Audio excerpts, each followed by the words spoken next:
Good morning, everyone. We'll go ahead and get started. Just want to do a quick sound check. Can folks hear us if we don't use the mic? It's actually better without a mic. Perfect. Okay, excellent. Thank you.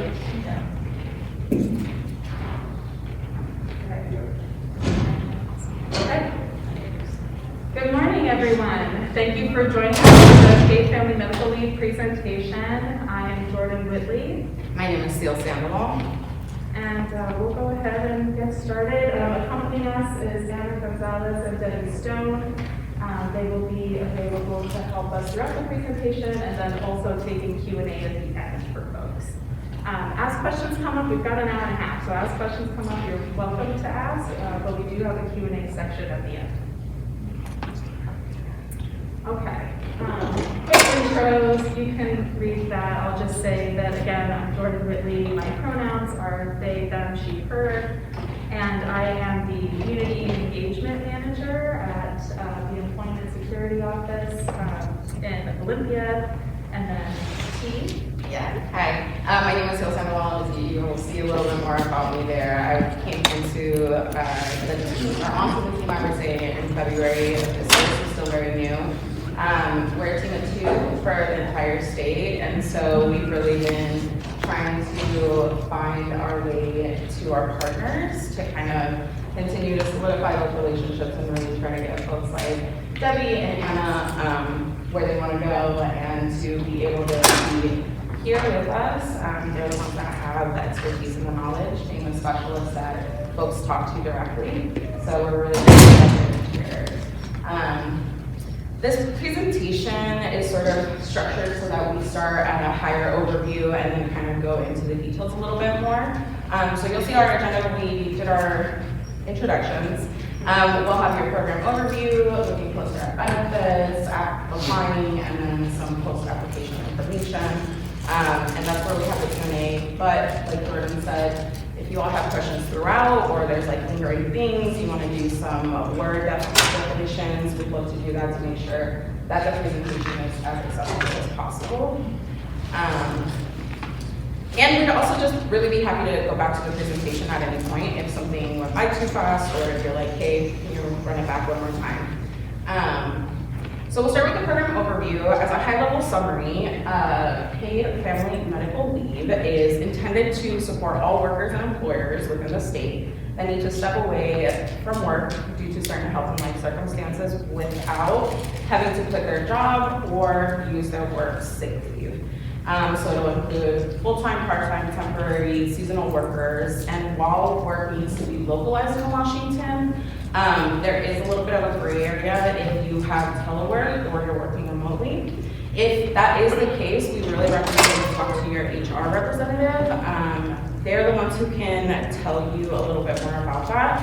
And you can also call our main line for additional questions if you wanted to speak to someone directly. We'll be sharing our number a handful of times throughout the presentation, and so that will be coming up. We really do encourage folks to reach out to ask questions, especially because I think oftentimes it's maybe a little nerve-wracking to talk directly to your employer about wanting to take time, and so that's where you can contact us to kind of see if your employer is registered with us, they're participating in the program, or if there's something else that you might be wondering.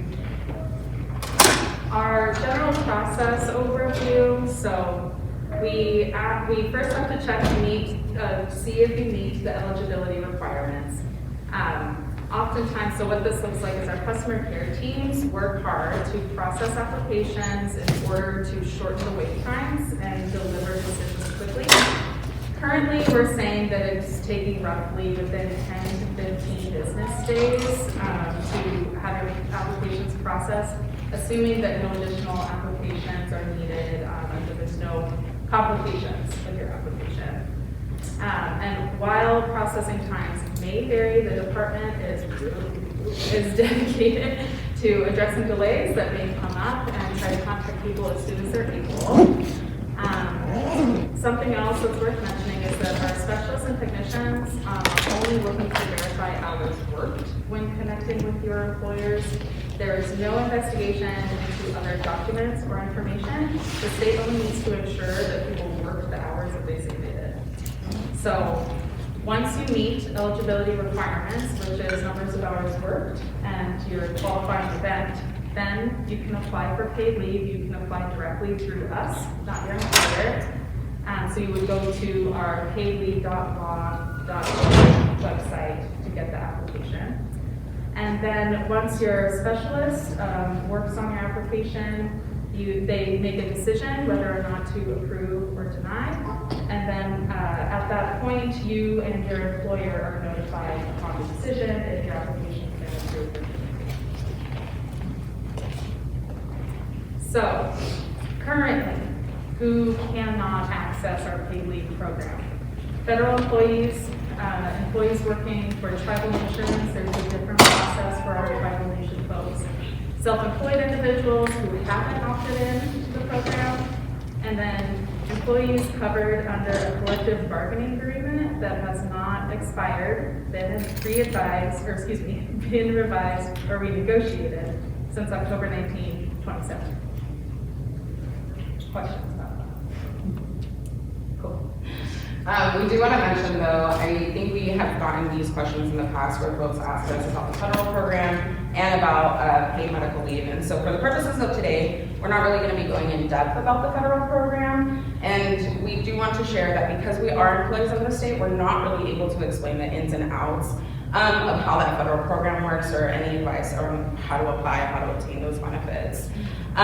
So paid family medical leave and the FMLA program are not the same. As I mentioned, one of them is run by the state, one of them is run by the federal government. And so even though they do share some things in common, they each have their own application process and their own requirements. And what we do know though is that you can use both programs sometimes at the same time by people who qualify. So you have to meet the requirements and you have to be in that specific circumstances.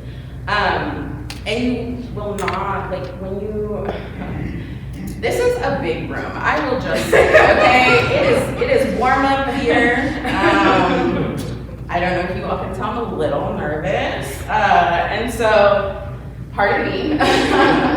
But using paid family medical leave is not going to diminish your federal leave. The other things we'll mention is that our state's program is for people who have worked within Washington, and it does have just a broader definition of the term family, so that is a difference between those two programs. Our Washington's definition of that is a little bit more expansive, and so the federal program is unpaid, ours is paid, and is only available to businesses of 50 or more employees.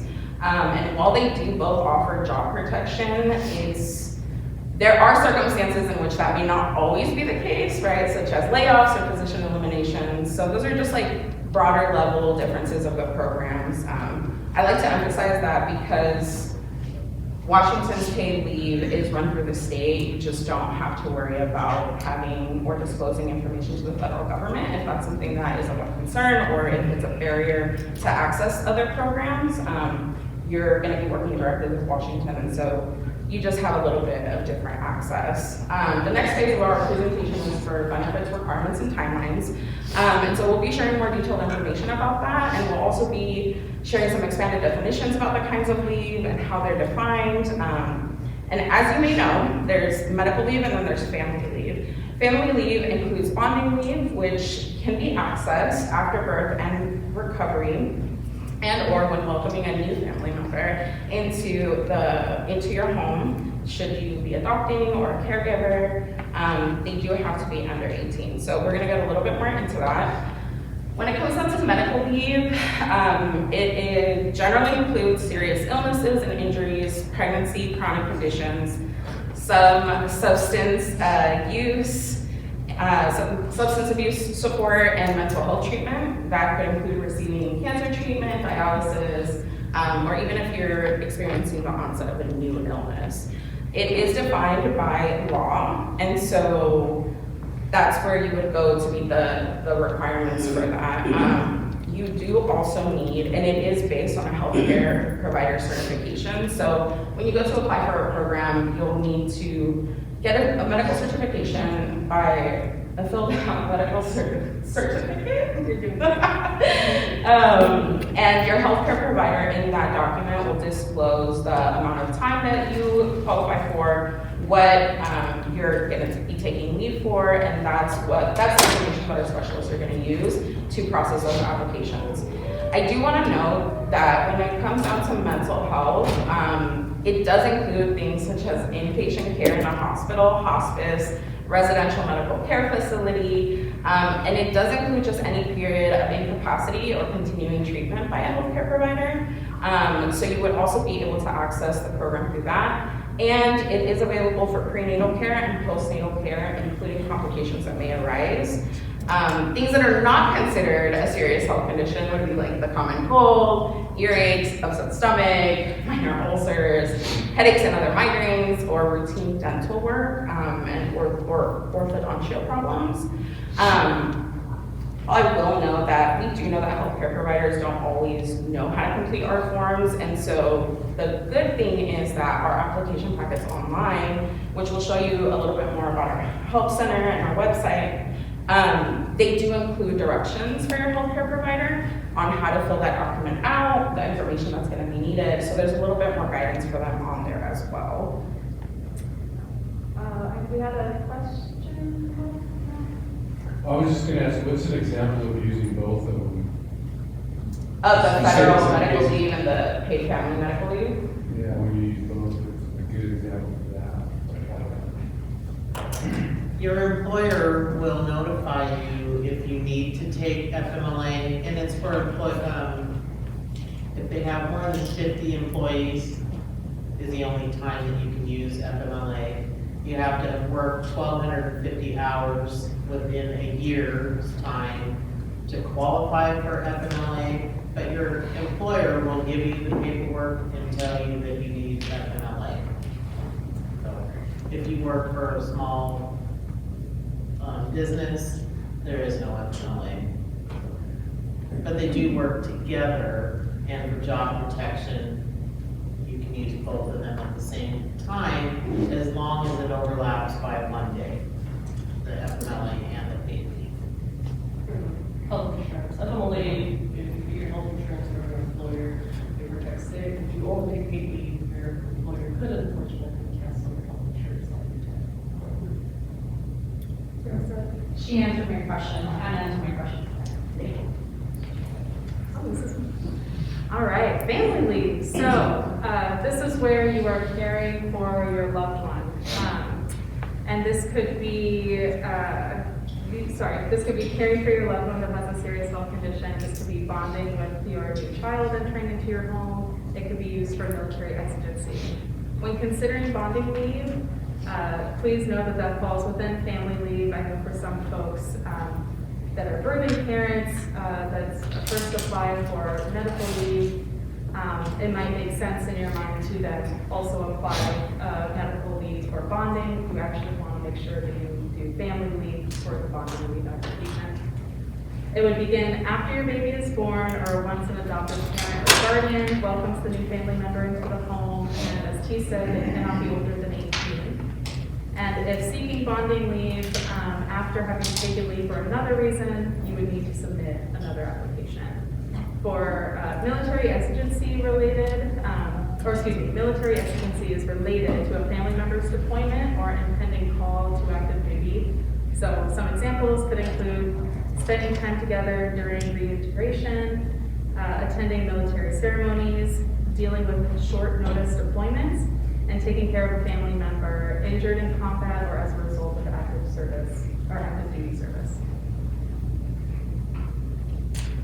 Oh, this is one of my favorite slides. Okay, so as T mentioned earlier, our definition of family is much more expansive than our federal program.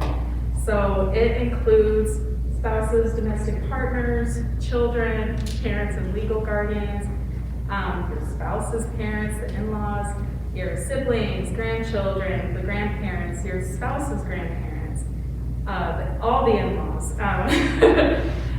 Any individual who regularly resides in your home, anyone who has an expectation to rely on you for care. That one's one of my favorites. So I think of like people in my life that have kids that are not their children, but they come stay in their friend's home, in your home, for an extended period of time, right? You're feeding them, they've got shelter, they're getting their hygiene needs met. This is someone who's relying on you for care. This is someone who regularly resides in your home. If you have a neighbor who, mobility issues, can't get out of the house, you grab their mail, you pick up their meds, you pick up their groceries. This is someone who's relying on you for care. So keep that in mind as you think about how you move through the world and who you're interacting with and who you're supporting. It's very likely that you potentially would qualify for some of these benefits. Is there any need to show proof, or is this just self-attestation? Because it would be difficult for somebody, obviously, that maybe you're taking care of somebody else's child that's in the household. Yeah. How would you, do you need to prove that in some way, or is that just self-attestation? You pretty much take your word for it. Thank you. I will say that having worked in the nonprofit sector and in some legal aid orgs, for example, if you're caring for a young person and you're going through like a minor guardianship and things like that, those are probably documents that you can also use to just help substantiate. But at the end of the day, right, the specialists are the ones that are going to handle that. What I have heard is that if you have the documentation and you have the information, it's always good to include it in your application. So it can't hurt, but yes. A lot of trust here. So diving in a little more to within the military exigency piece. So you can take leave through paid leave for the same reasons or exigencies as the FMLA program. Multiple people can take the paid leave to spend time with a family member in the military. So as an example of multiple people taking leave, if a military member has 2 siblings, 2 parents who qualify for paid leave, they can all apply for paid leave to take care of this military family member. Keep in mind that the definition of family is expansive and explicitly states that those who rely on you for care, whether they live with you or not, are considered family, and that applies to exigency as well. Lastly, we really encourage folks to visit our website, paidleave.wa.org. Sorry. Gov. I've been saying org. Woo! Gov. Thank you. My goodness. And explore our Help Center. When you go to our main page, you'll see it right at the top. You'll see Help Center. Peruse in there. It's got a lot of really great resources in there. Okay. For some folks, the visual is really helpful to see like a timeline for the process for your application. So first, there's assessing the eligibility. On our website, we actually have an eligibility quiz that you can take. I think it's 3 questions. Super simple. And I believe that quiz is in English and in Spanish. And that'll give you, what you answer the questions and it'll prompt you saying, it appears that you may qualify for the program, you should consider applying. And then once you assess your eligibility, assuming that you qualify, again, with the number of hours worked, which for the paid leave program is 820 hours. And then the qualifying event, which would be, you have an upcoming surgery, you're a birthing parent, deployment, anything like that, that's your qualifying event. We ask that you notify your employer with a written notice within 30 days of your anticipated leave date. We also know that sometimes, things don't always work out that way. That's why our applications also say anticipated start and end date. An example that I usually give is for those that are birthing parents. Sometimes baby has a mind of their own and decides to show up a little early, right? So we don't want to dismiss your application because your OBG was like, well, baby was supposed to be this day, baby arrived a month early, So we just ask that you notify your employer as soon as possible with a written notice, which can look in 2 different ways. That can be an email, it can be written on a piece of paper, it can be a text message. As long as it is written, dated, and has the information that we ask for you to share with your employer, which includes, let's see, I feel like, whoa, my goodness, I don't know how to use computer.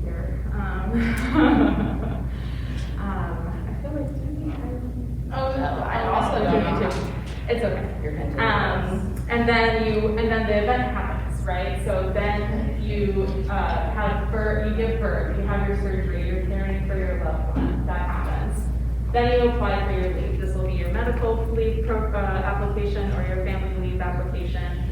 During this time is when your specialist receives it, they do their fact finding, making sure that they've got the pay stubs they need to verify your employment, that there's the medical certification form from your healthcare provider or your family member's healthcare provider if you're taking care of a loved one, noting start time, end time, and it's very important to make sure that these medical certification forms are filled out completely.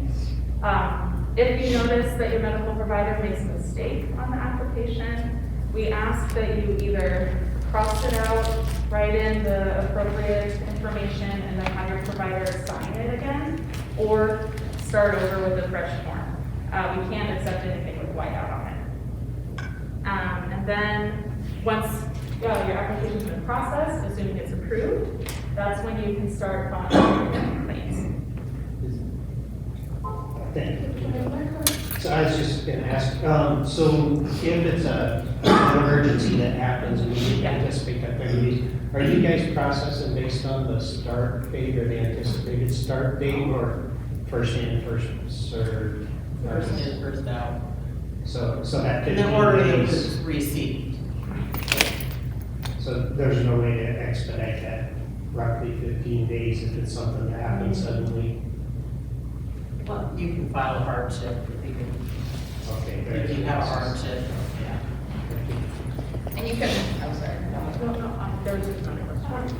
I have a different question. So what if somebody has already been approved, used up their time, what is it, about 3 months, right, if you're approved for?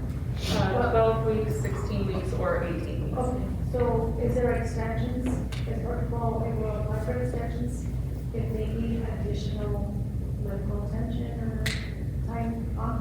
Unfortunately, the law has a maximum of 12 weeks for one type of leave, 16 weeks if you do paramedic medical, then 18 weeks if you have complications with pregnancy or birth, there's days. And we do have a slide in our PowerPoint that will talk a little bit more about the combination of things. I will say you don't have to use your leave consecutively, so you don't have to file weekly claims every week. You'll receive 12 weeks of benefits, and so it's like every other week, things like that. And it goes by the claims that you file on a weekly basis. Yeah. Please follow. There's a couple now. Question, so can multiple family members take care of basically that person that is like an elderly parent? And for example, 2 siblings apply to take care of that. So it doesn't just apply for military, it would apply for any type of situation. Multiple.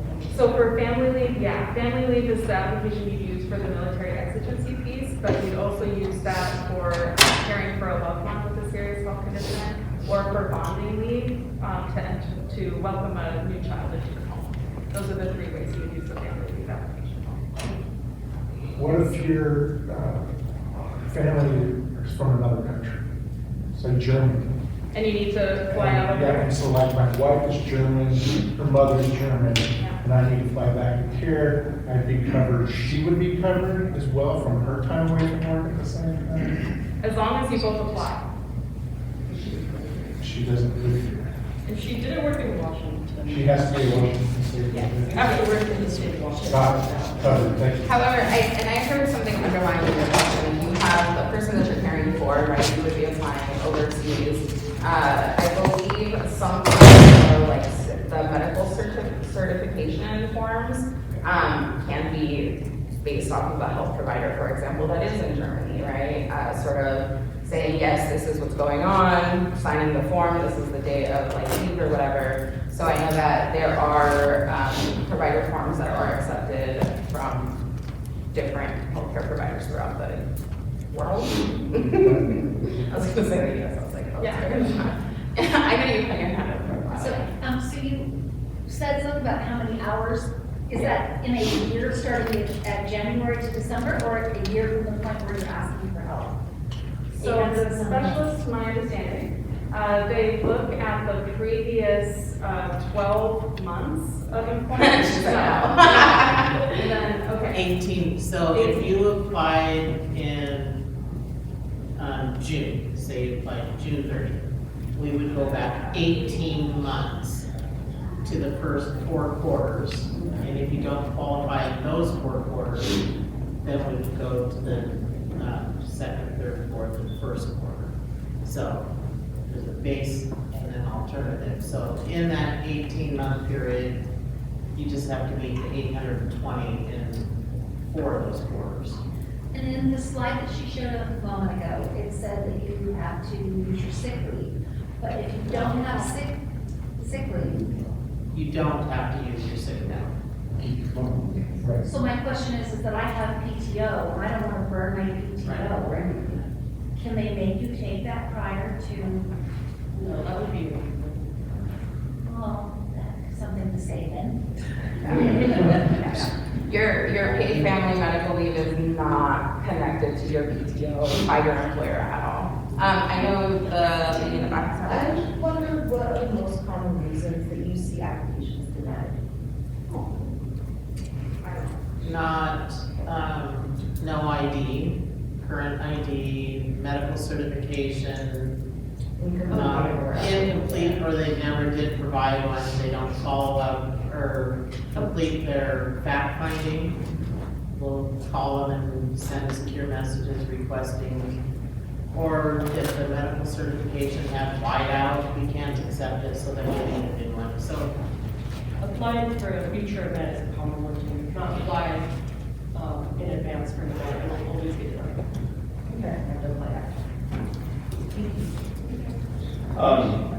Yeah, I guess it's a 3-part question. I do apologize. So the first question I have is there what is the average monetary compensation, or does it vary depending upon how much you earn?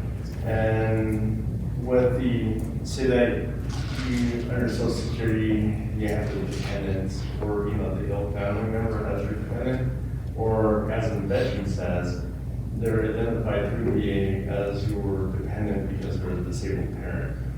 Does that conflict with receiving Social Security or VA compensation alongside the program, or? no, as long as you worked 820 hours and the employer reported your wages, it doesn't matter if you're getting Social Security or disability or anything like that. and please correct me if I'm wrong, but I do believe that you cannot receive unemployment benefits and paid family medical leave. So those would be conflicting programs that you wouldn't be able to access at the same time. Yeah, you can't get paid by labor and industries for an on-the-job injury or be receiving unemployment insurance benefits at the same time. And what's the average compensation, and what does that vary It with? varies on your wages. Is it a percentage? If you're a very low income earner in the state of Washington, you'll probably receive 90% of your wages. If you're a higher income earner, you'll probably receive about 70%. There is a maximum weekly benefit amount of $1,542 a week. So if you're a high income earner, that's the maximum that you can get. If you make $200,000 in a quarter, you're only gonna get $1,542 a week. You're not going to get 90% of your $200,000. It's based off of that base year. Correct, yeah. Okay. I guess it's just a follow-up question with the person in the back that said that if they have annual or PTO basically together, I think correct me if I'm wrong, but one of the reasons would be to, if you have the health insurance, and your health insurance will be paid from that PTO or whatever. Yeah. Like I was on leave earlier this year and I used my PTO so that my health insurance would be covered. Yeah, you can use it for those and not be penalized. I believe there was a question in the back. Sir, did you still have a question? No? Okay. So we have a question up here. Oh, sorry. I was wondering, So if you're on it and you wanted to keep your health insurance active, could you have 1 day of PTO? Yeah, Okay. you just report that on your weekly plan.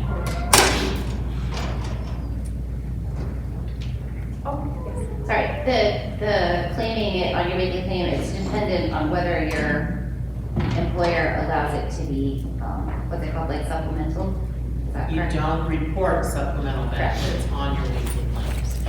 If your PTO or sick leave was not supplemental, then you would list it on your weekly claim. So some employers do it and some employers don't. Correct. Yes. Sorry for the.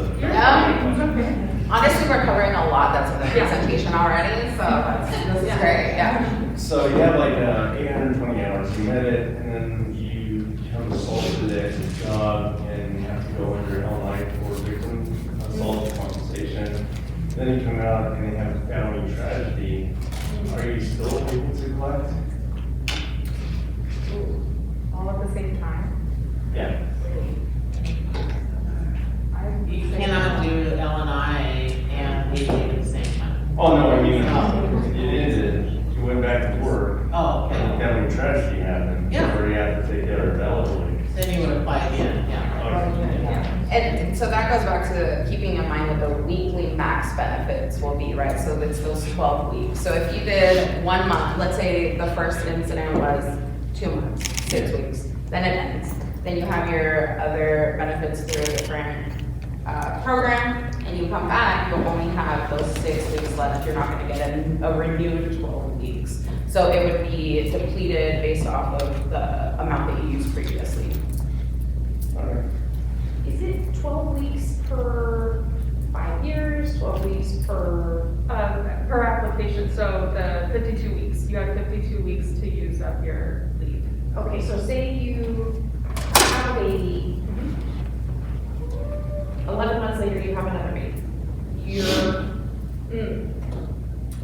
eligible? So when you apply, and if you get approved, say you were approved, you submitted your application July 1st. Your claim year would start on the Sunday of that week. So let's say July 1st was Sunday. Your claim year is for 52 weeks and would end on Saturday, June 29th. I'm just throwing dates out. And during that time, you have 12 weeks of medical leave to use. If you had a baby, then you get a total of 16 weeks between family leave and medical leave to use during that claim year. If you have another baby during that same time and you didn't exhaust all of your hours, then you have to wait until the Sunday after your claim year ends to apply again.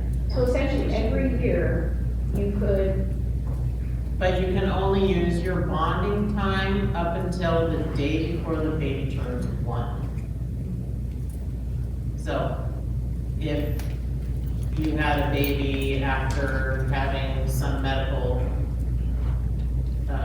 claim, say you broke your arm, and then you had a baby later, if you used 8 weeks of leave, you would only be eligible for 4 weeks of medical leave, but you would still have 4 weeks of bonding time to use during that claim year. And then when your claim year ends, then you can submit a new application and get 12 more weeks of bonding. If you're eligible, you have to have worked 300 Yeah. hours, so when we calculate the eligibility, then it's not guaranteed for 300 weeks. that's fantastic, or if you had a baby and then grandma has cancer. Right. Okay. And they're 2 separate applications. So they're gonna require 2 different forms. But yeah, it's a new application, so. And you have to work in the state of Washington? Yes. Okay, because I help transitioning service members coming off active duty, and very rarely are they coming from the state of Washington and staying in the state of Washington. Usually they're coming back home, so that family member would have to put in those hours, and then they could apply later to care for them. As long as within the 18-month look, there's 820 hours completed. In Washington state. In Washington state, got it. Okay. And I'll re-highlight that if you're working remotely, or let's say you're employed in Washington, but I don't know, you reside in a different state, that's where you would be speaking to your HR representative as well, and that's where you can call us for more information on those specifics, because there is, I think, more nuance, or it is probably harder to pin down a certain process or procedure for that. Yes. No. So I work with a lot of disabled vets, and as you know, with our recent environment in the workforce, and a lot of layoffs and closures and stuff, they come to me, never even filed for compensation. Can they, if they work within all the requirements, while they're going through the VA medical appointments, receive basically assistance to take care of their medical needs? If they have a medical certification form that the healthcare provider says meets the serious health conditions, I don't know why they wouldn't. VA will say, well, you need to attend this appointment, and you can't miss this appointment because you're getting evaluated on whether they're service-connected disability. But that's nice. That's tricky because it's not to receive medical care, it's evaluation for medical. Yeah. That's the only tricky one. Yeah. Diagnosis. Yeah, because you're going there to potentially get the diagnosis or verify. The event That has was to really happen. Yeah, the event has to. Well, see, the event happened in service, you're just getting validated by seeing a secondary person or a claim that was already verified. I guess it would just depend how that certification is completed by yourself. But if they had a private healthcare, there's a not military, so they have the diagnosis, even if the VA hasn't agreed with them, and that's the person who would fill out the form, right? And we do, and online, you can find what we deem to be like a certified healthcare provider, right? So like there are specific parameters around who can fill out the forms. And so you can look there as well. I think there's like a list of the titles that people can hold to be able to certify those forms. Okay, and the reason why I ask the question is a lot of it's in the face, but, well, I have to buy it for myself, and I can't attend these appointments, so I can't take, and can't receive care because I can't miss, or I have to look for a job. And the VA is like, well, if you miss this appointment, and if you miss too many of them, your appointment is negated. So that's why I'm asking the question. And a lot of people do have previous care that they did not associate with services that they basically during their time of service, such as skin issues due to jet fuel or asbestos, and just to name a few of them. Yeah. And then with Southeast Asia, you have vertigo issues, breathing issues, and all that stuff. And they have been documented in military files. However, DoD does not communicate with VA. In fact, a lot of times as a veteran, we misinterpret that, thinking they communicate with each other. But you actually have to go to DoD, get your medical records, make copies, and submit it to VA. Just to clarify, those are two separate things. They do communicate, but the VA cannot release DoD medical records, and the DoD cannot release VA medical records. They do communicate, we can quite easily access the information bidirectionally, but it's the release of records. Well, what I mean by that is National Guard members, that's the issue. Because with National Guard, they have to go to military institutions to get their medical records that VA does not have. The only way we wouldn't have it is if it's on paper. It's possible, I mean, if they have paper records. Well, Anything from like 2005 on is electronic and accessible by the VA.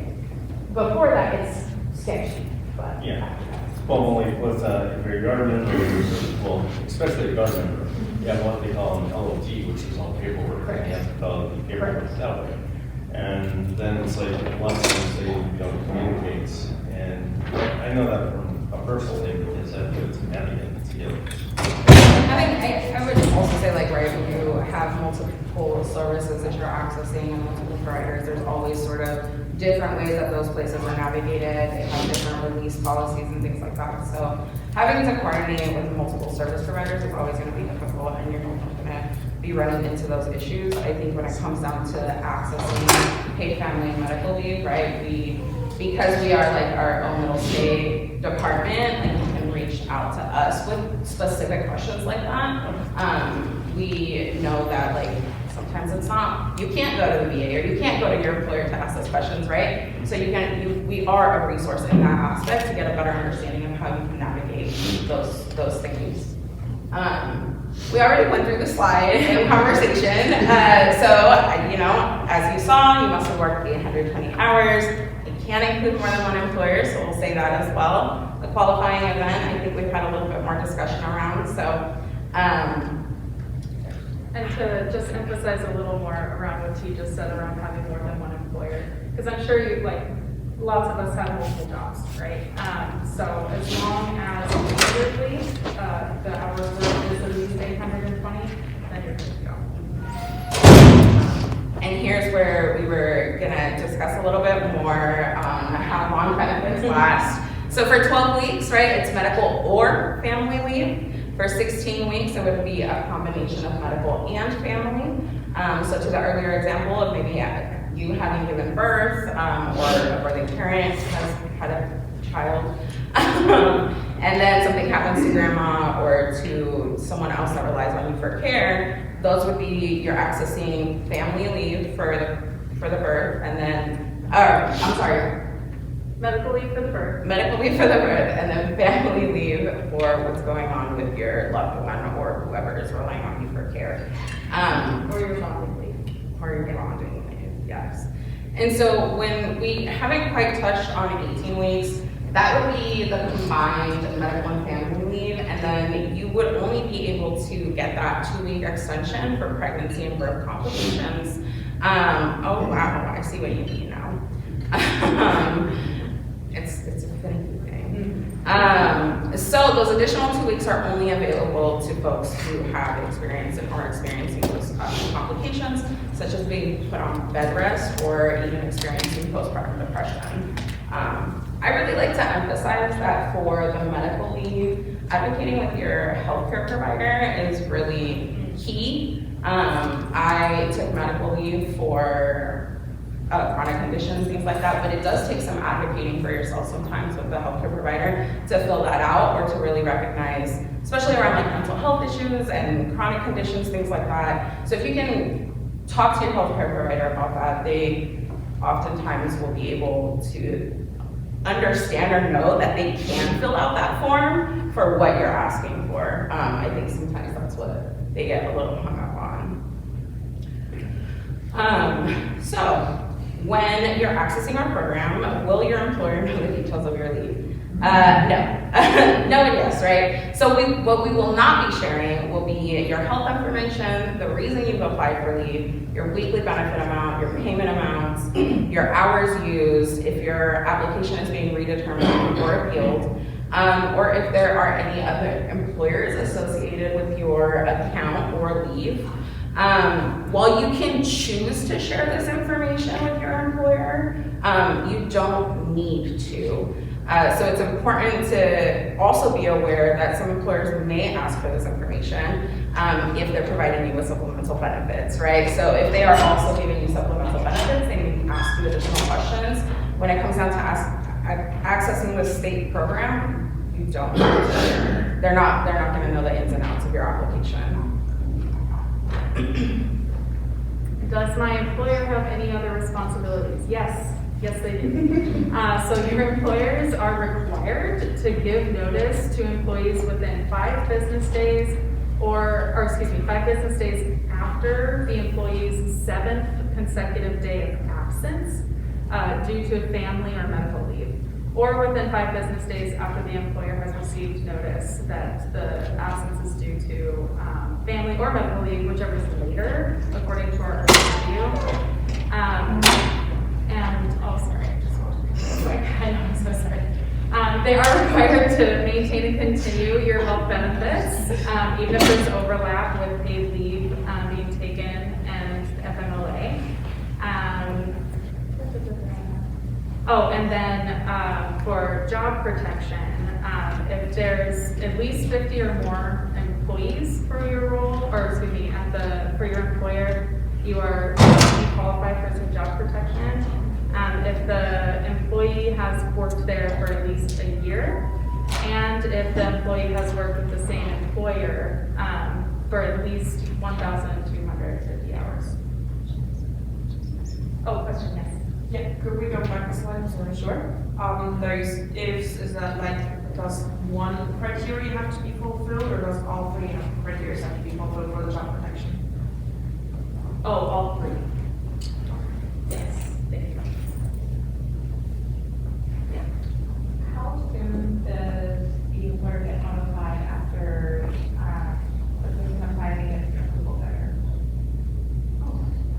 So as soon as they submit their application, a letter will go out within a week, I believe, it's usually a couple days, letting them know that the employee applied for leave.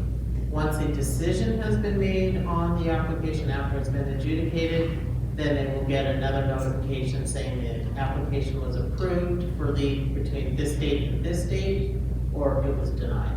That's all they get. Did I see a hand on the side of the room? And just to clarify, they can take that leave, they don't have to take that concurrent. So anytime during that time period, they can take a little bit here and then they go back to work, they can take. Correct. Okay. Does that have to be stated somewhere? That's just automatic? That doesn't have to be in the medical? And it's because it says on their approval letter, the leave can be taken concurrently or intermittently. Is it still 12 weeks if they're a part-time employee? Say they work 20 hours a week, it's still 12 weeks, not If 40 they hours? meet those work hours. Yeah, so they still have to work 820 hours. So if you're a part-time employee, if you have the hours and you meet those requirements, you can apply. But, And yes, it'll still be the max of 12 weeks. okay, even 12 weeks at part-time, not necessarily. Okay, Yeah. thank you. So, and I'm sorry, we mentioned about giving folks written notice. And so what I don't think we said earlier is that there is a sample of what a written notice looks like in our help center. And so you can use that will have all of the information that you have to share. You can use it as a template, you can download it, or you can just type it in a text, right? Or send it in an email. So you do have to provide written notice as an employee as soon as you can. If you don't have, right, if you don't have like an expected, this is the leave date. I think it's usually for like pregnancy. Yeah. Let's see. And again, you just do not need to share any medical information with your employer, right? Like you do not have to do that. And the length of time that you the length of time of your leave is determined by your healthcare provider. So that's not going to be determined by your employer or anything like that either.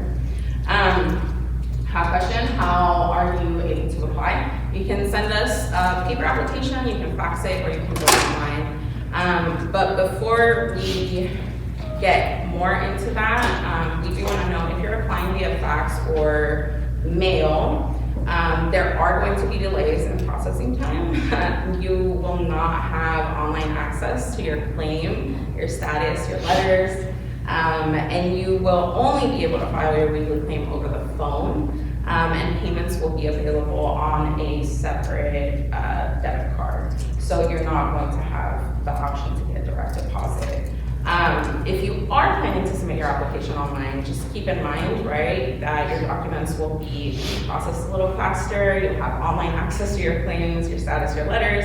You'll be able to file your weekly claims by phone or online, and you'll be able to select a preferred method of payment. So whether that's direct deposit or rely on a card, you'll have that option. It's not the same when you're sending in a paper application. I was just gonna say, another thing to note too is that currently our online application is only available in English. For folks that need a different language, you are gonna have to use our paper application. And so I do want to mention that we'll have a slide at the end of our presentation that's going to include just links to documents and more in-depth guides about the program. And you'll hear us continuously just continue to mention our website and all the different guides and information that is available. To Jordan's point about languages, when you are on our website and you need to navigate to a different language, you'll have an option of going into Spanish right at the top hand right corner of the website. However, if you need additional languages, you can go to the bottom of the webpage and select the preferred language down there. Benefit guides available online also have application links for other languages embedded into the documents. So those languages so far, Amharic, Arabic, Farsi, Korean, Khmer, Lao, Oromo, Punjabi, Russian, Chinese, 2 different dialects of Chinese, Somali, Tagalog, or Vietnamese. Yes. Sorry to be asked, but for those that are using sign language, do you have a TTY number or? You can do a reasonable accommodation through the ombuds, and they will set up something to assist. Thank you. I was the moderator pointing to. Yeah. Thank you for waving me down. So for the application itself, right, what will you need? You need basic information about yourself and your employment, proof of ID, a completed certification form, and a completed application. We have a list of acceptable documents that we use for identity. So you can either do a standalone document or 2 alternate documents, kind of like when you're going to get your state ID or your Washington license, right? You have to prove who you are with either like a passport, a driver's license, or, right, you get all this combination of miscellaneous docs. And so what I will say, so there's a couple of different ways that you can prove who you are. What I will know is that claimants who have an ITIN can now apply online via SAW. And so it is recommended that they provide a pay stub, but they are now able to do that as well. All right, certification forms. So when applying for leave, you must complete a medical certification form. These are very important, and it's important that you fill out the correct one. Depending on the type of leave you're taking, there is a separate form for each one. When you find the correct form, you'll want to share it with your provider, have them complete the form, return it to you. And there's also instructions for your provider on how to complete the form correctly. Additionally, our website has a ton of online resources and materials that can be printed off or reviewed for further information. So as T mentioned earlier, if you go to our help center, like as soon as you pull up the page, like right smack dab in the middle are probably 20 forms that we have available, or excuse me, not 20 different like medical certification forms, but there's our benefit guide that T mentioned earlier, which is super cool. The benefit guide is a step-by-step booklet to really walk you through how to start and finish your application and what to expect along the way.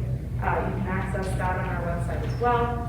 It's got the medical certification forms for your serious health condition. It has all the different types of family leave medical certification forms you need. So definitely use that as a resource. It's available to you for free, and it provides us all the information we need to accurately process your application. I will also say if printing is difficult, right, or if you're running into barriers, I know that our local workforce offices are really great at helping folks. I also know that a lot of libraries actually have free printing as well, so that is another resource where folks can go and print the documents that they might need if they don't have direct access to that.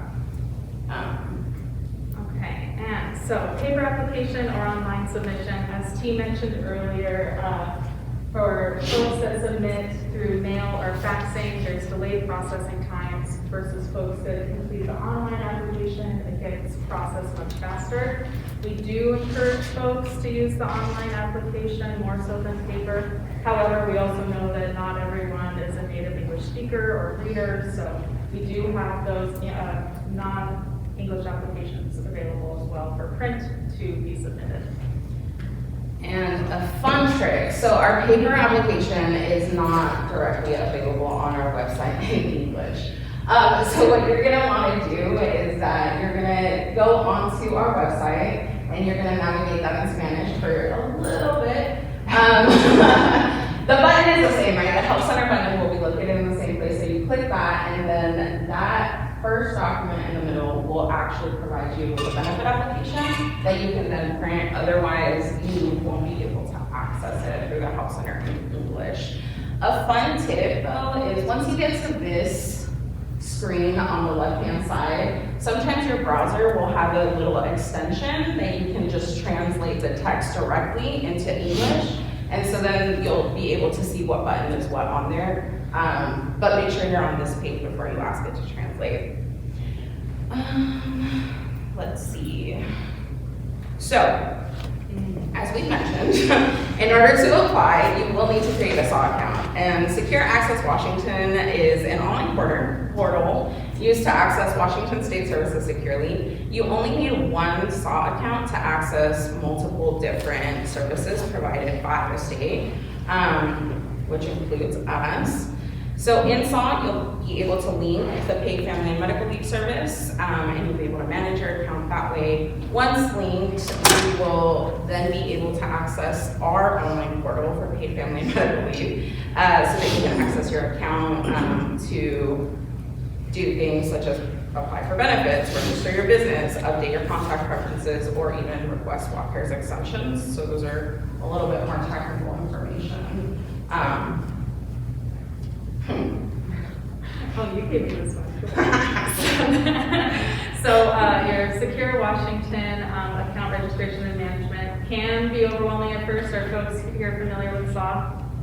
It's your favorite set, right? Yeah, you love it? Yeah. It can be pretty cumbersome, overwhelming at times. So once you've created your account, at that point, it's much easier to access our state services. And while we won't be going over account registration or guidance today, we do want to highlight that our technical support website contains different guides and videos of the program, not just SAW. So like as you can see here, we've got other videos here that are available for you to view for tutorials. And once your SAW account is created, you can proceed with your online application and then apply directly through our website. So, after you submit an application, we will receive your application. As was mentioned earlier, your employer will be given a notification that you are applying. Your identity will be verified. We're going to check the application for completeness, and then the review begins. Then your specialist will do some fact-finding if needed via phone, secure message, or email. You will be able to select a preferred method of contact, and so that is how we will be reaching out to you. Did you raise your hand? Sorry. Do you have to be currently working? So say something happened a month ago, you just learned about this program, because it always says it could be your current or former employer that's, like, you have all your hours, you're totally eligible, but you had to quit to take care of her. We only notify your current employer. If you're unemployed, that's fine. We just won't notify any of your employers. Thank you. Yes. When you use the term employer as being notified, I'm curious, I work for ESD. We have, over 3,000 employees. Mm-hmm. When you say you're notifying the employer, are you notifying human resource in Olympia? Or are you notifying the specific location that the individual works out of? We notify where your paycheck comes from. On your pay stub, it says Employment Security Department. That answers the question. Thank you. Or UI, it's HR. Yeah. They notify HR. So now we've made it to the end. And so here's a quick review, right? That's for you to share. That is for me. So again, another visual to help folks sometimes. So we've got you starting here, right? You've got your unplanned leave that you're wanting to start. Oh, excuse me, I'm sorry. Your planned leave overview, right? And then you'll want to check for your eligibility, like we discussed before, make sure you qualify, right? You start filing your claim. Once your claim has been, or excuse me, once your application's been approved, you start filing your claims, and then you're able to start receiving your benefits. And once again, our help center is there for you. You can select your preferred language while you're navigating. There are over 100 FAQs, definitions, forms, and templates available, as well as regular updates and additions to our documents. Yes, sir. Thank you very much for answering the Of course. I guess the major question I have is, with the WorkSource, I work out of the WorkSource office, with the Veteran Services, of course. And would you be willing to do a closed session for agents? Absolutely, yeah. And I see my friend Jesse over there, who I was stressing out earlier this week, who is here, but we are hoping to really solidify or continue to support the connections that are happening with our WorkSource offices. And so, like, we have a pilot program where you do have second specialists coming into WorkSource sites. And so we really want to encourage that connection building. And so we do ask our specialists to come, and we would definitely want, if your site has a specialist, for them to be a part of that presentation as well. Yeah, yes ma'am. If someone gets a terminal diagnosis and they work the amount of hours that's required, typically I would have them just do SSI or SSDI, depending on what they, a terminal diagnosis is within a year typically. Can they get PFMLA in the meantime before SSI picks them up? Because it takes about 5 months, 9 months for them to get through that process. Well, earlier, Debbie, if I recall, access to SSI isn't going to be in contradiction with paid family medical leave, so you should be able, if you meet the eligibility requirements, apply. I think it's safe to say, right? If you believe that you meet the eligibility requirements, it does not hurt to apply. If you get your application denied, you can call us and ask, hey, what's missing? Why did this happen? What wasn't right in this application, right? We can have that. I would imagine our specialists would be able to provide you with that information. Other things to know about our help center though, on the right-hand side, you'll see other processes and forms. So for example, an unlawful acts complaint form, if you are feeling some retaliation from your employer, we do have a process. If there is fraud, we have a process for that as well. So there is that information available so that you can follow those procedures if you feel as though that is what's taking place. Yes. I was just hoping you could clarify, because sometimes I work on the UI side, but sometimes it's confusing when you say a certain number of weeks.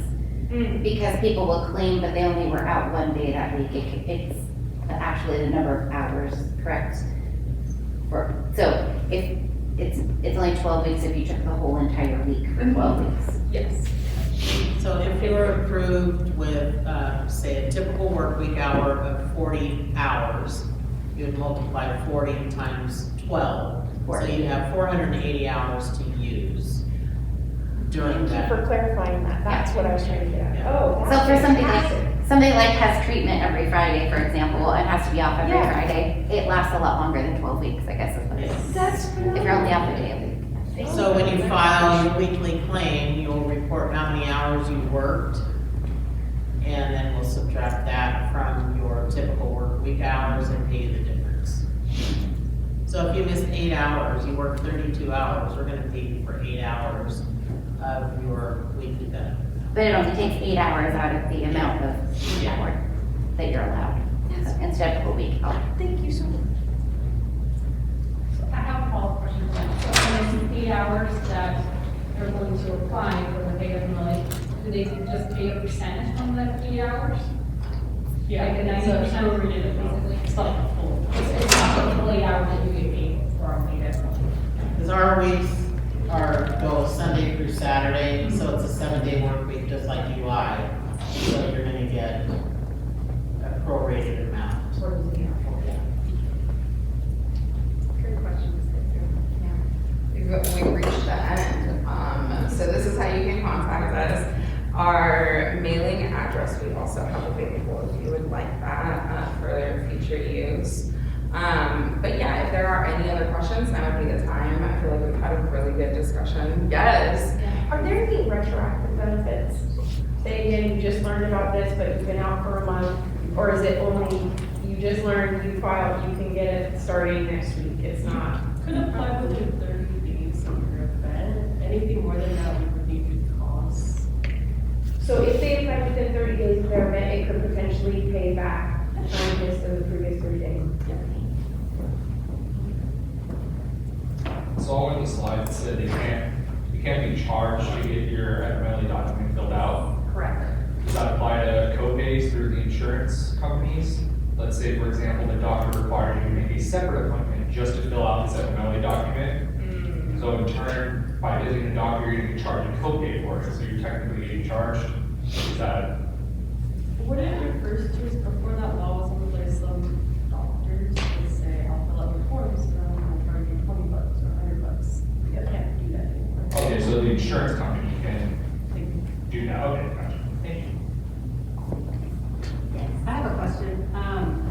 On July 27th of this year, did they pass a policy where family members can take paid family medical leave for assisting their family members with immigration appointments and stuff like that?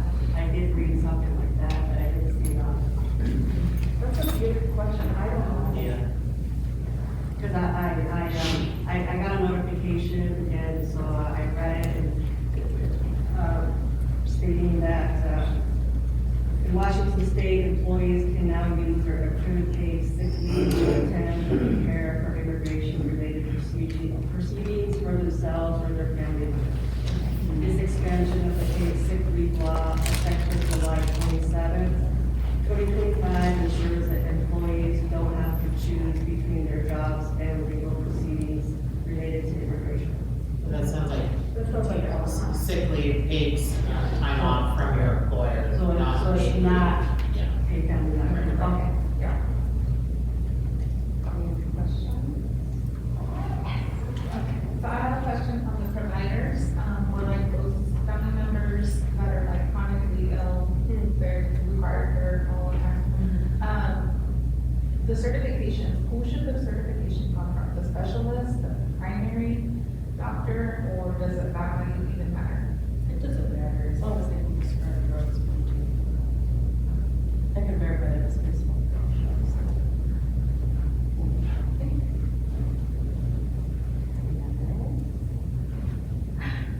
Do you have to do your leave if it's day to start and then they honor you today?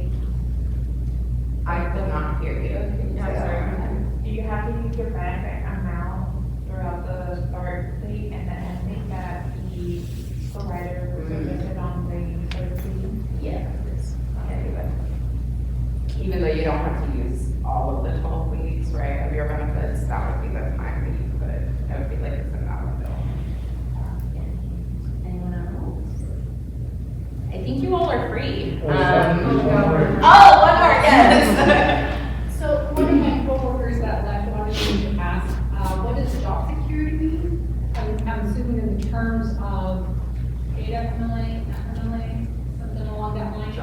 So the job protection piece for the paid leave program is where, so the paid leave program is available to anyone of any business size. So you could be an org of 2 and you could still opt in for the paid leave program. The job protection piece, however, only comes into play when you work for an employer that has at least 50 employees.